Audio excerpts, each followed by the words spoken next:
नमस्कार। आज हम भगवत गीता के 8वें अध्याय अक्षर ब्रह्म योग के आखिरी हिस्सों पर बात करेंगे। जी। इसमें कृष्ण दो खास रास्तों की बात करते हैं, एक शुक्ल गति जो मुक्ति दिलाती है और दूसरी कृष्ण गति जिससे वापस जन्म लेना पड़ता है। हाँ, ये बहुत महत्वपूर्ण विषय है। तो आज हम श्लोक 14 से 28 के आधार पर समझने की कोशिश करेंगे कि इन दोनों में क्या फर्क है और मतलब परम मुक्ति असल में मिलती कैसे है। बिल्कुल। तो शुरू करते हैं श्लोक 14 से। कृष्ण कहते हैं, अनन्य चेता सततम, मतलब जो बिना भटके लगातार मुझे याद करता है, तस्याहम सुलभः, मैं उसे आसानी से मिल जाता हूँ। ये सुनने में तो बड़ा सीधा लगता है ना, कि बस याद करते रहो। हाँ, पर ये सुलभ या आसान होने का मतलब थोड़ा गहरा है। ये सिर्फ ऐसा नहीं कि भगवान कहीं बाहर खड़े और आप पहुंच गए। अच्छा। यहाँ मतलब है कि भक्त की चेतना और भगवान की चेतना वो एक होने लगती है। भगवान उसके अंदर ही प्रकट हो जाते हैं एक तरह से। ये वो वाली सुलभता है, आंतरिक। समझ गया। अच्छा, फिर श्लोक 15-16 में एक थोड़ी उलझन वाली बात लगती है। जी। कृष्ण कहते हैं कि मुझे पालो तो पुनर्जन्म नहीं होता, लेकिन फिर कहते हैं कि ब्रह्मलोक तक, मतलब सारे ऊंचे लोग भी नाशवान हैं, वहां से लौटना पड़ता है। तो क्या भगवान को पाना और ब्रह्मलोक पहुंचना ये अलग अलग चीजें हैं? हाँ, बिल्कुल। ये बहुत जरूरी अंतर है। देखिए, स्वर्ग या ब्रह्मलोक आपको पुण्य कर्मों से मिल सकता है, लेकिन वो एक तरह से बैंक बैलेंस जैसा है। मतलब पुण्य खत्म तो वापस आना पड़ेगा, वो स्थायी नहीं है। जबकि भगवान का जो परम धाम है वो नित्य है, शाश्वत, वहां पहुंचने पर वापसी नहीं होती। तो हाँ, ये दो अलग अलग स्तर हैं। अच्छा, ये तो चौंकाने वाला है कि जिसे हम सबसे ऊंची उपलब्धि समझें वो भी अस्थायी है। जी, ब्रह्मांडीय नजरिए से देखें तो। फिर श्लोक 17-19 में वो ब्रह्मा के दिन और रात वाली बात आती है। एक दिन मतलब हजारों युग, अरबों साल, और उतनी ही लंबी रात। ये जो समय का इतना बड़ा पैमाना है, ये हमारी दुनिया की मोह माया के बारे में क्या बताता है? सृष्टि कितनी नश्वर है। हमारी तो पूरी सभ्यताएं ब्रह्मा की एक पलक झपकने में बिगड़ जाती हैं। जी। तो भगवान की नजर में ये सब कितना क्षणिक है। इस बड़े चक्र के सामने हमारी जो छोटी छोटी चिंताएं हैं वो कितनी बेमानी लगती हैं, है ना? सही बात है।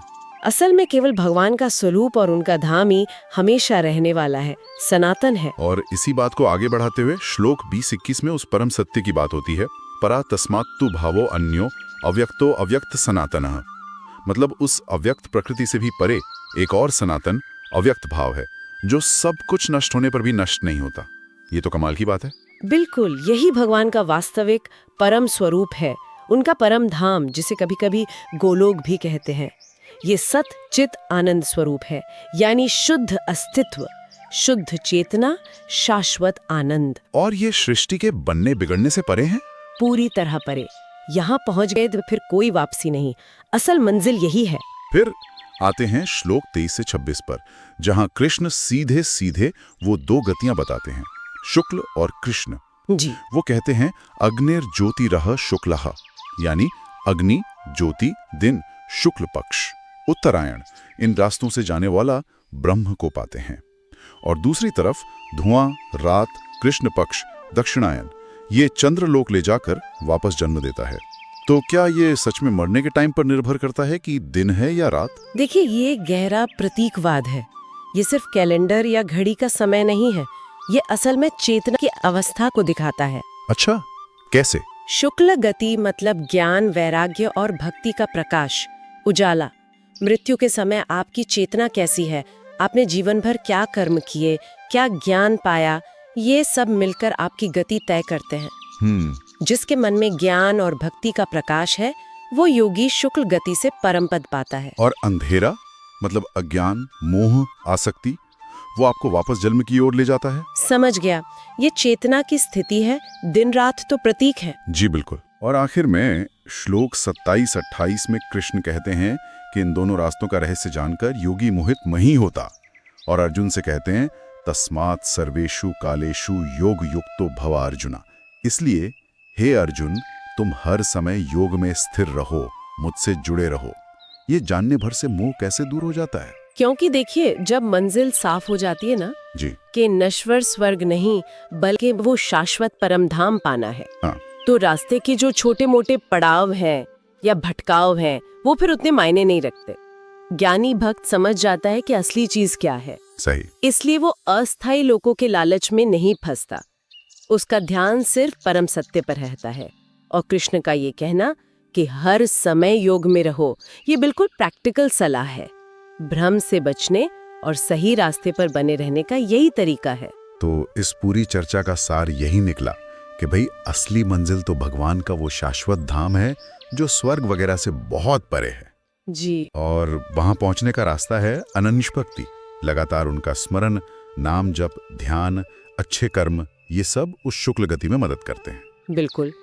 कृष्ण का संदेश सीधा है, मन मुझ में लगाओ, समर्पित रहो, तो ये जन्म मृत्यु का चक्कर खत्म हो जाएगा। हाँ और यहाँ एक बात सोचने के लिए छोड़ सकते हैं हम जी।